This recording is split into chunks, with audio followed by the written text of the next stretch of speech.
Hey guys, welcome back. And I want to say thank you all very much for your support and subscribing and liking the last few videos. So of course, as with anybody new to the channel, I definitely want to welcome you and say thank you for joining, and I hope you enjoy the videos. Now, in regards to my last few videos and the Sony's big secret revealed video for the PSP3 rumor of the upcoming possible Sony handheld competition for the Nintendo Switch, I also want to say thank you all for your comments for that as well. I do want to say, however, for quite a bit of you out there, obviously not the majority, but quite a bit of you were really overreacting quite a bit in that video in the comment section. And I just want to say, hey, everything's okay. Chill out. Nintendo's gonna be just fine. You don't have to fly off the handle and think the world's coming to an end just because there's a rumor of a new PlayStation handheld coming out. And that's what this video is going to be about, basically, is that competition. This competition that could possibly be coming against Nintendo and the Switch is a good thing. It's a good thing. It's not a bad thing. Competition is good for the industry, and the competition is good for Nintendo because it's going to drive Nintendo to be even better at what they do. See, the thing about Sony is that Sony is very aware of what Nintendo is doing with the Switch, right? And they have noticed what Nintendo has done well and what Nintendo has not done so well with the Switch. So far the Switch is selling great, right? So it's been #1 in March and #1 in April, according to NPD. And Nintendo fans and fans in general are happy that Nintendo is having success with the Switch. Now, Sony quite possibly might want to have some of that piece of the pie back for itself. Now, remember though, something about this PlayStation Portable patent. It was filed back in 2015 before the Switch was even revealed to the public.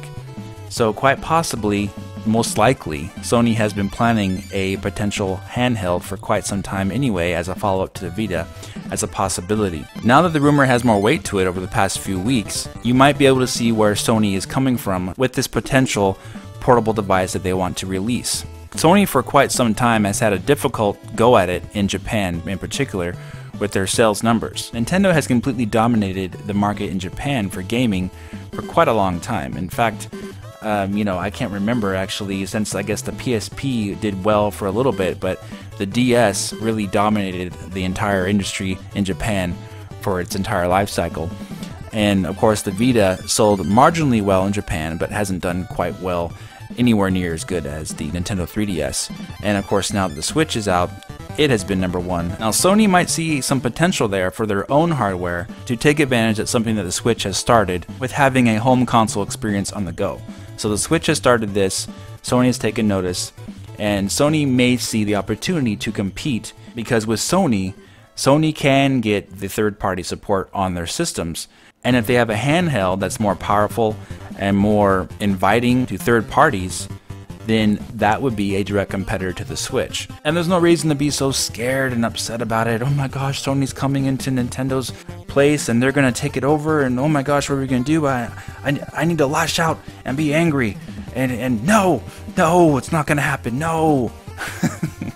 No, that's not how we should be reacting as fans. We should be inviting competition because competition drives the industry. Competition will drive Nintendo to be better, to make better efforts, to get more third-party support on their system, and to be more competitive in that sense. Because guess what? These other companies are not going to just fall over and let Nintendo do what they want to do. They're going to want to get a piece of that pie as well. Whenever they see something successful, they are always going to try to get a piece of that, no matter what it is. It could be Wii remotes, it could be, analog sticks, it could be different systems, or it could just be to expand their own user base and diversify themselves as a company, which is what Sony started to do last year in 2016 with PS4 Pro. They diversified and released a more premium type of console for gamers to purchase if they wanted to. They didn't expect it to be the #1 seller. Obviously, the PS4 Slim is their #1 selling version of the PS4 right now. And of course, the PS4 is the #1 selling console overall worldwide. So it does make sense that Sony would want to continue to diversify their product as far as PlayStation is concerned, and diversify it so much so that they could actually get some market back in Japan by releasing a portable that could possibly play PlayStation 4 games on the go. As being a competitor, that makes perfect sense, right? So all it's going to do for Nintendo is push them to be even better. We'll see them reaching out for more third-party support, we'll see them getting more games on their system, we'll see them even paying for more stuff, more exclusives on their system. They're going to have to in order to compete. And regardless of what people say, Nintendo's not competing or what have you with the Switch because they have their own hybrid device. If Sony does in fact impede on that and compete with that space, there's really nothing Nintendo or Nintendo fans can do about what these other companies are going to be doing besides doing just the best that they can possibly do. And we can all sit here and make all the assumptions in the world, but if Sony does in fact release a PlayStation 4 portable that actually takes away third-party exclusives from Nintendo, like Monster Hunter for example. There was a rumor posted a little bit ago that I didn't talk about, but it did mention that Sony may have secured the next Monster Hunter game as an exclusive on their system. Who knows what could happen? Monster Hunter wasn't always exclusive to Nintendo systems, by the way. It started out on PSP and PlayStation 2, and then it went on to the Wii and Nintendo 3DS ever since. Things can happen rapidly and change just overnight, right? And E3 is coming up really soon. Now, taking all that into consideration, guys, I want to be very clear with you that I am extremely excited about Nintendo and their future. So I'm not really saying anything bad about Nintendo here. I'm just saying that competition is going to drive Nintendo to be even better, and it's going to drive them to get more games on their system, games that they desperately need. Nintendo could have got Destiny 2 on the Switch if they really wanted to.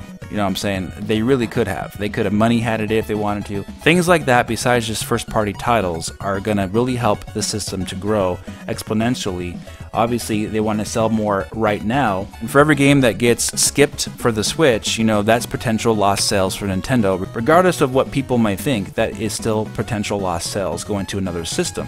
And if Sony has that system as a portable device, for example, those sales could potentially go to that portable device. Hence, competition, you see? So let me know what you guys think about all this in the comment section. I'm really excited about Nintendo and their future, but I do recognize the need for competition to further the success of Nintendo. So again, thank you for your support. Keep it calm, keep it clean in the comments. I'm doing great, and I hope you guys all are as well.